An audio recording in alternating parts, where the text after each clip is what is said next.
Margaretchen had worked at the Sterling Oak restaurant for 32 years.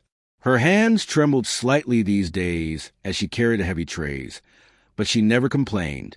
At 58, she knew she was lucky to still have a job. The elegant dining room buzzed with the usual Friday evening crowd.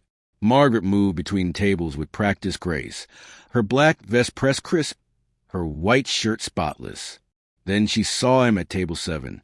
The man in the cream suit sat alone, silver hair gleaming under the chandelier light. Something about his profile made her pause. The strong jawline, the way he held his head. A memory flickered, just out of reach. She approached with his wine, but her hands betrayed her.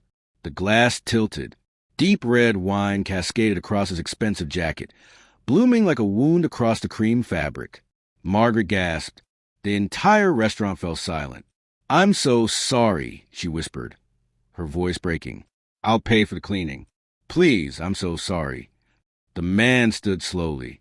He was tall, perhaps 65, with kind eyes that crinkled at the corners.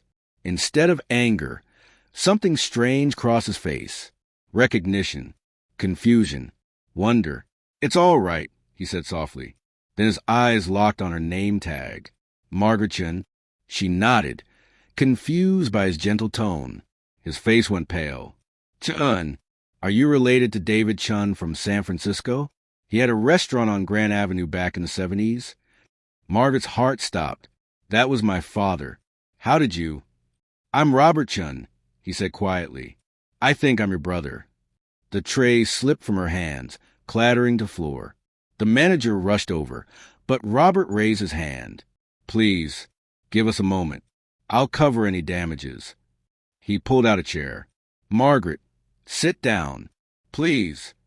She sank into chair, her mind reeling. "Robert, but you disappeared when I was 7. Mom said you ran away. We looked everywhere."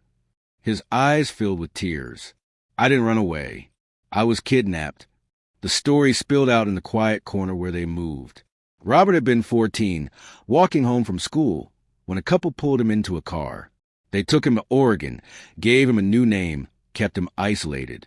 By the time he escaped at 17, he'd been told his family had died in a fire. He believed it for decades. "I only found out the truth 3 months ago," Robert said, his voice thick.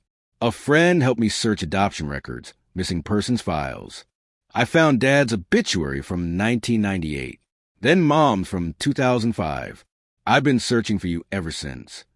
Margaret wept openly. "I thought you were dead. Mom died thinking you'd abandoned us. She never stopped hoping you'd come home."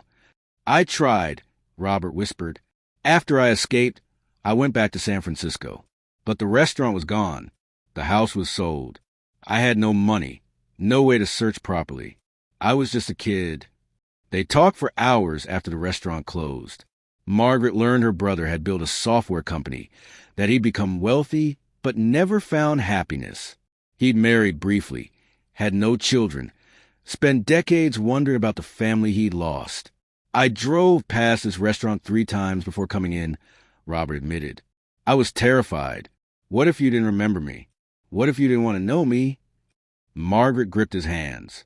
"I never forgot you. I still have your baseball card collection. Mom kept your room, exactly the same for 15 years. They cried together, 2 siblings reunited by chance in a spilled glass of wine. Robert insisted on paying for Margaret's shift and took her to an all-night diner. They looked at old photos on his phone, shared memories of their father's restaurant, talked about their mother's famous dumplings. "Do you still make them?" Robert asked hopefully. "Every Sunday," Margaret said. "You'll come." "Every Sunday," he promised. "If you'll have me."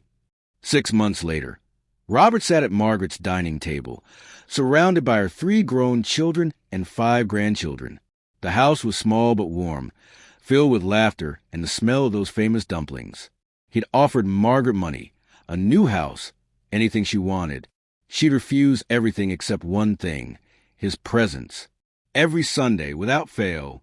"You know," Margaret said, watching Robert teach her youngest grandson to fold dumplings, "I used to pray you'd come home. For 50 years I prayed." Robert looked up, his eyes bright. "I prayed too. I prayed someone would remember me. That somewhere I had a family. You do, Margaret said simply. You always did. The wine stain on Robert's jacket had been professionally cleaned, but he kept it anyway. It hung in his closet. A reminder that sometimes the worst moments lead to the greatest blessings. That family isn't just blood.